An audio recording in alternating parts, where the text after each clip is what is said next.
नमस्कार, BTV news में स्वागत है आपका। आइए खबरों की शुरुआत करें, उससे पहले नजर डालते हैं हेडलाइंस पर। युवाओं को स्वरोजगार से जोड़ने के लिए रोजगार दिवस पर आयोजित हुआ कार्यक्रम। लगभग 30,000 हितग्राहियों को प्रदान किए गए ऋण राशि के चेक। गोरखपुर जोगी मोहल्ले में एक मकान हुआ धराशायी, गृहस्थी का सामान हुआ क्षतिग्रस्त। और अतिक्रमणकर्ताओं एवं गंद फैलाने वालों के खिलाफ काटे गए चालान। नगर निगम के विशेष न्यायाधीश के निर्देश पर सिविक सेंटर में हुई कार्यवाही। जिला स्वास्थ्य समिति की मैराथन बैठक में कलेक्टर ने लापरवाह अधिकारियों को फटकार लगाई और दस्तक अभियान, मातृ एवं शिशु मृत्यु दर में कमी लाने और स्वास्थ्य सुविधाओं को बेहतर बनाने के लिए किए जा रहे कार्यों की समीक्षा करते हुए आवश्यक दिशा निर्देश भी दिए।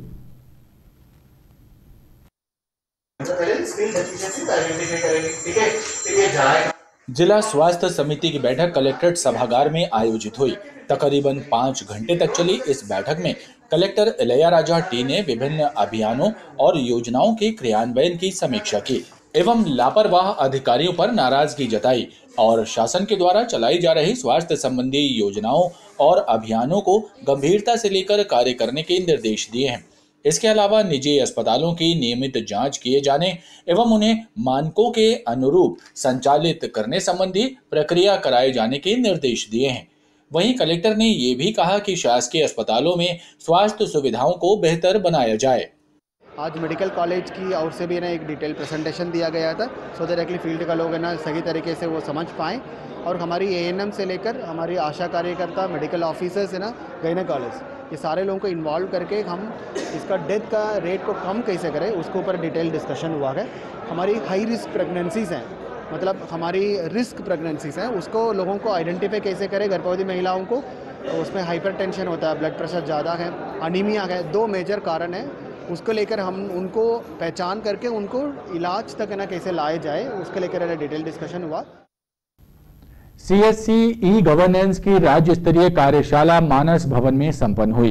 इस दौरान कलेक्टर इलैयाराजा टी और e governance services India limited के प्रबंध निदेशक दिनेश त्यागी ने कॉमन सर्विस सेंटर के क्षेत्र में हुए नवाचार की जानकारी दी और साथ ही बिजली विभाग के सहयोग से सीएससी के माध्यम से बिजली बिल जमा करने की सुविधा का भी शुभारंभ किया। सीएससी ई गवर्नेंस की राज्य स्तरीय कार्यशाला का आयोजन मानस भवन में किया गया, जिसका शुभारंभ ई गवर्नेंस सर्विसेज इंडिया के प्रबंध निदेशक दिनेश कुमार त्यागी और कलेक्टर डॉक्टर इलैयाराजा टी द्वारा किया गया। कार्यशाला के उद्देश्य के बारे में उन्होंने बताया कि कॉमन सर्विस सेंटर के माध्यम से बहुत सी योजनाओं एवं सुविधाओं का लाभ ग्रामीण क्षेत्रों के आवेदकों को मिल रहा है और शासन का भी ये प्रयास है कि बुजुर्ग हितग्राहियों को जिला मुख्यालय के चक्कर ना काटना पड़े और उन्हें वही सुविधा कॉमन सर्विस सेंटर में मिल सके। अभी हमने एक ई कोर्ट सर्विस की शुरू किया है कि ई कोर्ट की बहुत सारी सर्विसेज हैं और पहली बार लॉन्च हुआ है। तो कॉमन सर्विस सेंटर के माध्यम से कोई भी अगर किसी का भी कोई प्रॉब्लम है कोर्ट के लिए, उसको अपने केस की डिटेल जाननी है, जजमेंट की कॉपी लेनी है या अपना कॉज लिस्ट देखना है कि उसका डेट किस दिन है, वो सारे काम सीएससी से कर सकता है, तो उसको जानने की ज़रूरत नहीं होती है। दूसरा, इसी के साथ हमारे पास टेली लॉ भी है, जिसमें अगर प्री लिटिगेशन एडवाइस करते हैं तो अगर किसी को गाँव में महिला को या पुरुष को कोई परेशानी है तो हमारे पास सारे स्टेट्स में एडवोकेट्स हैं, वो लोकल लैंग्वेज में उनको प्री लिटिगेशन एडवाइस देते हैं, जिससे उनकी मदद मिल जाती है। व्यक्ति के पास है ना बहुत सारे लोगों को स्मार्टफोन है, सो स्मार्टफोन के माध्यम से क्या क्या सर्विस है ना डिलीवरी हो सकता है, बट उसके पहले बीच में कड़ी होना चाहिए ना, वो है ना VLEs है, विलेज लेवल एंटरप्राइजेस हैं। आयुष्मान भारत योजना है, आज मतलब 18 लाख लोगों को जबलपुर जिले में ना कार्ड जनरेट होना है, 13 लाख लोगों को हो गया, 5 लाख और है ना बाकी है। तो मतलब इनके माध्यम से काफ़ी कुछ काम हमने करवाया है आयुष्मान कार्ड से ना जारी करने में। अभी हम लोगों ने रिक्वेस्ट की है कि हम लोग है ना अभी टॉप 5 डिस्ट्रिक्ट्स में है, हम लोग और टॉप डिस्ट्रिक्ट्स में आए कि ऐसे कोई फैमिली है, पात्र परिवार है, बिना आयुष्मान कार्ड का ना रखें, हम VLE के माध्यम से काम करवाएंगे। स्वच्छता के संस्कार जब बच्चों में पड़ेंगे तभी स्वच्छता अभियान सफल हो पाएगा। इसी मंशा के साथ नगर निगम द्वारा समाज सेवियों की मदद से स्कूलों में स्वच्छता पाठशाला आयोजित की जा रही है, जिसमें बच्चों को स्वच्छता का महत्व बताया जा रहा है। ग्वारीघाट स्थित डॉक्टर राजेंद्र प्रसाद शासकीय हाई स्कूल में स्वच्छता की पाठशाला लगी, जिसमें विषय विशेषज्ञों ने स्कूली बच्चों को वृक्षारोपण, कचरे के पृथकीकरण एवं एकल उपयोग प्लास्टिक के संबंध में महत्वपूर्ण जानकारियां दी। साथ ही स्वच्छता सर्वेक्षण 2023 के नियमों की जानकारियां भी बच्चों से साझा की गईं। स्वच्छता की पाठशाला में नगर निगम के अधिकारी, ग्वारी घाट के प्रतिष्ठित नागरिक और कदम संस्था के सदस्य एवं समाज सेवी भी शामिल रहे। स्वच्छता अभियान को लेकर बच्चों के सवालों के जवाब भी जिम्मेदारों द्वारा दिए गए। संजय नगर यादव कॉलोनी में आयोजित दंगल के दूसरे दिन महिला पहलवानों ने भी कुश्ती के दांव पेच दिखाए। वहीं आयोजकों द्वारा महिला पहलवानों और कोच को भी सम्मानित किया गया।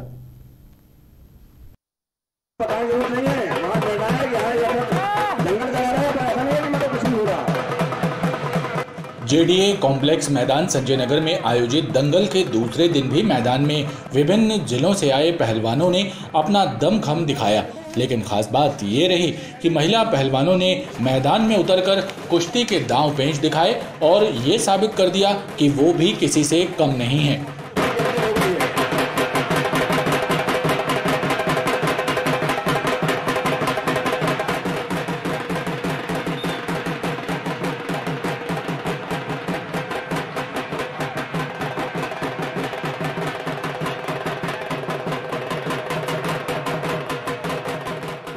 विनय भैया द्वारा आमंत्रित किया गया है कुश्ती के लिए और हमें यहाँ के बहुत ही अच्छा लगा और हमारे पहलवानों को भी काफ़ी अनुभव मिला और यहाँ पे बहुत ही ज़्यादा सम्मान के साथ हम लोगों को रखा गया है और बहुत ही केयरफुली लड़कियों की व्यवस्था दी गई है और बाकी मेरे पहलवान भी यहाँ के बहुत कुछ उन्हें नया कुछ सीखने मिल रहा है। बहुत अच्छा लगा, यहाँ के लोगों का व्यवहार बहुत अच्छा रहा, हमारे कोच का बहुत अच्छी तरह से सम्मान किया गया और हमारे लिए भी बहुत सम्मानपूर्वक व्यवहार रखा गया और यहाँ आके हमें बहुत अच्छा लगा। आयोजक विनय चक्रवर्ती ने बताया कि उनका मकसद कुश्ती कला को नया जीवन प्रदान करके युवाओं को अखाड़ों की ओर आकर्षित करना है ताकि वो सेहतमंद हों और कुश्ती कला में पारंगत होकर देश का नाम रोशन कर सकें।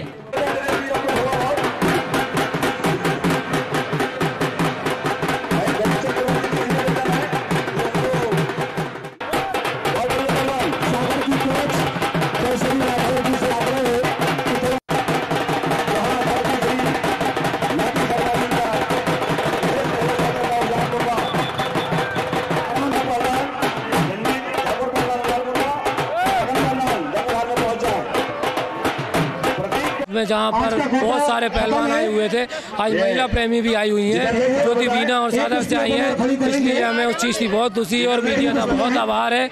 और मेरा मीडिया से ये रिक्वेस्ट है कि कल हमारा लास्ट दिवस है जिसमें और ज़्यादा से ज़्यादा महिला प्रेमी और पहलवान दोनों आकर यहाँ पे इस दंगल प्रतियोगिता को प्रोत्साहित करें। इस मौके पर महिला कोचों और पहलवानों का सम्मान किया गया। सेंट्रल इंडिया किडनी अस्पताल में हुई छापामार कार्रवाई के दौरान की जा रही जांच अभी जारी है। कलेक्टर इलैयाराजा टी ने बताया कि अस्पताल और होटल में भर्ती मरीजों से पूछताछ की जा रही है। आयुष्मान कार्ड के जरिए इलाज किए जाने संबंधी दस्तावेजों की भी पड़ताल की जा रही है। उन्होंने स्वास्थ्य विभाग के अमले को स्पष्ट कहा कि वो इस मामले की गंभीरता से तहकीकात कर वैधानिक कार्रवाई करें। डिपार्टमेंट है ना उसमें जांच कर रही है, मतलब है ना मेरे पास जैसे कि ना पूरा रिपोर्ट है ना हेल्थ डिपार्टमेंट भी उससे आ जाएगा। आगे मतलब कोई भी वायलेशन होगा फिर उस हिसाब से उनके खिलाफ ना कार्रवाई होगी। वोटर लिस्ट आधार। गौरतलब है कि राइट टाउन स्थित डॉक्टर अश्विनी पाठक के अस्पताल में आयुष्मान योजना में धांधली किए जाने की शिकायत एसपी को मिली थी, जिसके बाद अस्पताल में छापामार कार्रवाई की गई तो पता चला कि बाजू की होटल में भी मरीजों को भर्ती करके इलाज किया जा रहा था। ऐसा बताया जा रहा है कि सामान्य सर्दी खांसी के मरीजों को भी भर्ती करके आयुष्मान कार्ड से उनका इलाज हो रहा है और मरीजों को लाने के लिए भी कुछ लोग रखे गए हैं। हालांकि इसकी पुष्टि जांच के बाद ही हो सकेगी। घमापुर चौराहे पर एक ट्रक चालक ने लापरवाही पूर्वक ट्रक चलाते हुए मोटरसाइकिल सवार 2 युवकों को टक्कर मार दी। घटना में घायल दोनों युवकों को उपचार के लिए निजी अस्पताल भेजने के साथ ही पुलिस ने ट्रक जब्त कर ड्राइवर को हिरासत में ले लिया है। घमापुर चौराहे पर एक ट्रक ने मोटरसाइकिल सवार 2 युवकों को टक्कर मार दी। घटना से मुख्य मार्ग पर अफरा तफरी मच गई। ट्रक की चपेट में आए चांदमारी लालमाटी निवासी धर्मेंद्र दीवान और नमन विश्वकर्मा को पैर में गंभीर चोटें आई हैं। मौके पर पहुंची पुलिस ने ट्रक जब्त करते हुए लापरवाह ट्रक ड्राइवर को हिरासत में ले लिया है। प्रत्यक्षदर्शियों का कहना है कि तेज रफ्तार ट्रक के अनियंत्रित होने के कारण ये हादसा हुआ। पुलिस ने घायलों को उपचार के लिए निजी अस्पताल में भर्ती करवाया है। एक ट्रक बहुत स्पीड से आ रहा था, 2 बाइक सवार एनफील्ड में थे, अपने चले जा रहे थे, वो हाई कोर्ट रोड पे चले जा रहे थे और जो रफ्तार से जो ट्रक आ रहा था उनको पीछे जोरदार टक्कर मारी और हम लोगों ने देखा कि दोनों बाइक बुलेट में सवार थे वो आगे जाके दोनों अगले चक्कर के नीचे आ गए और नीचे आने के बाद उनकी जम से आवाज़ आई तो हम लोग अपने ऑफिस भागते हुए आए और उन्होंने देखा कि वो उनके दोनों अगले पैर ट्रक के नीचे आ गए। तो जैसे तैसे पहले एक को खींचा था, लगा कि देखा दोनों जीवित है, लेकिन दोनों के पैर बुरी तरीके से घायल हो गए हैं। ऐसा लगता है कि दोनों का पैर कट जाएगा, बचेगा नहीं। और ये मुझे ऐसा लगता है कि नो एंट्री का टाइम था, पुलिस प्रशासन की भारी लापरवाही थी। आखिर नो एंट्री के टाइम में गाड़ी का आना, ये पुलिस प्रशासन, कलेक्टर महोदय और एसपी महोदय, आखिर इस शहर को देखने वाले, इनके इतनी घोर लापरवाही में इनकी एंट्री जो हो रही है ट्रक वालों की, इसके पीछे शासन की भी घोर लापरवाही दिखती है। से दोनों को ही गंभीर चोटें आई हैं और उनको हॉस्पिटलाइज कराया गया है और यहाँ उनका उपचार चल रहा है। जिनको चोटें आई हैं वो धर्मेंद्र दीवान और नमन विश्वकर्मा हैं। ये दोनों लालमाटी क्षेत्र के रहने वाले हैं। इस घटना के संदर्भ में थाना बेलबाग में अपराध एक्सीडेंट का एक पंजीबद्ध कर लिया गया है और आरोपी ड्राइवर और वाहन को हिरासत में लेकर आगे वैधानिक कार्रवाई की जा रही है। एक ओर पुलिस महकमा सड़क सुरक्षा सप्ताह मना रहा है तो वहीं दूसरी ओर सड़क दुर्घटनाएं रोकने का नाम नहीं ले रही हैं। नो एंट्री के समय ट्रकों को शहर में प्रवेश कैसे मिल जाता है, ये बात भी चर्चा का विषय बनी हुई है। जेल से बाहर आने के बाद चोरी की वारदातों को अंजाम देने वाला शातिर चोर और निगरानीशुदा बदमाश फिर से मारूताल पुलिस के हत्थे चढ़ गया। पुलिस द्वारा की गई कड़ी पूछताछ में आरोपी ने 4 स्थानों पर की गई चोरियों का खुलासा किया है, जिसके बाद पुलिस ने उसके कब्जे से 5 लाख कीमत का 6 तोला सोना और 1 किलो चांदी बरामद की है। करमेहता सोसाइटी के पास 25 अगस्त की देर रात चोरी करने के इरादे से घूम रहे सोनू चौधरी उर्फ नगीना को मारूताल पुलिस ने गिरफ्तार किया है और जब सख्ती से उससे पूछताछ की गई तो उसने green city, star city, phase 1 और 4 लेन समेत एक अन्य स्थान पर चोरी करना कबूल किया। पुलिस ने उसकी निशानदेही पर 6 तोला सोना और 1 किलोग्राम चांदी के जेवरात बरामद कर लिए हैं। सीएसपी तुषार सिंह ने बताया कि सोनू उर्फ नगीना हाल ही में जेल से छूटकर आया है और वो निगरानी शुदा बदमाश है एवं उसके विरुद्ध बेलबाग, हनुमानताल, आधारताल, रांझी और गोहलपुर थाने में 20 से ज्यादा मामले दर्ज हैं। ये माड़ोताल थाना क्षेत्र अंतर्गत ही 4 चोरियों का इसमें खुलासा हुआ है।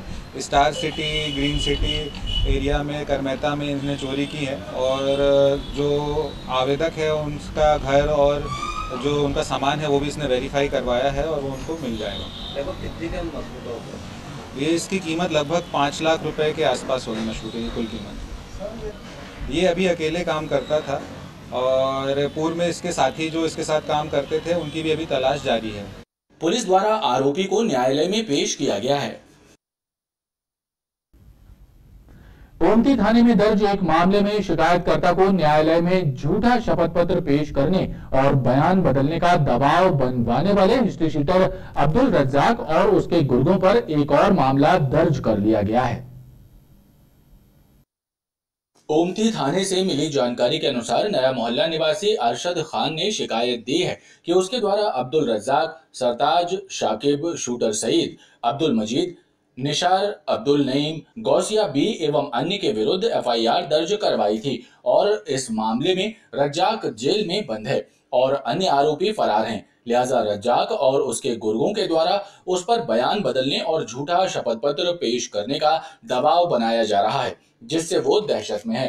पुलिस ने अरशद की शिकायत पर धारा 341, 294, 195 ए और 506 एवं 34 के तहत मामला दर्ज कर लिया है। सईद उर्फ सेखू और एवं अब्दुल मजीद उर्फ करिया, इन दोनों ने अब्दुल रज्जाक के कहने पर उसका रास्ता रोका, उसे गाली गलौज किया और उसे डराया धमकाया। उससे बोला कि तुम्हारे द्वारा जो अब्दुल रज्जाक के विरुद्ध प्रकरण पंजीबद्ध कराया गया है उसको वापस ले लो, अन्यथा तुम्हें जान से ख़त्म कर दिया जाएगा। इस तरीके का उसे धमकी दी गई है और धमकी देने के बाद वो वहाँ से चले गए हैं। अरशद खान के द्वारा इस आशय की रिपोर्ट थाने में की जाने पर अरशद अब्दुल सईद उर्फ सेखू और अब्दुल मजीद उर्फ करिया एवं अब्दुल रज्जाक के विरुद्ध थाने में 341, 294, 195A, 506, 34 भारतीय दंड विधान का अपराध पंजीबद्ध किया गया है और उसे विधिवत विवेचना में लिया गया है। आरोपियों की सरगर्मी से तलाश की जा रही है। वहीं कोतवाली पुलिस ने इस प्रकरण में फरार आरोपियों एवं तैयार किए गए फर्जी दस्तावेज के संबंध में पूछताछ के लिए हिस्ट्री शीटर अब्दुल रज्जाक को 5 दिन की पुलिस रिमांड पर लिया है।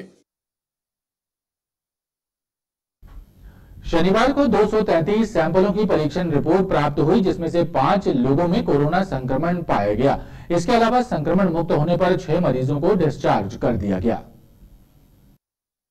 राहत की बात यह है कि प्रशासनिक रिकॉर्ड में शनिवार को कोरोना से एक भी मरीज की मौत दर्ज नहीं हुई है। इधर 24 घंटे के दौरान 239 सैंपल कोरोना टेस्ट के लिए भेजे गए हैं। खबरों का ये क्रम लगातार जारी है। आप देखते रहिए BTV न्यूज।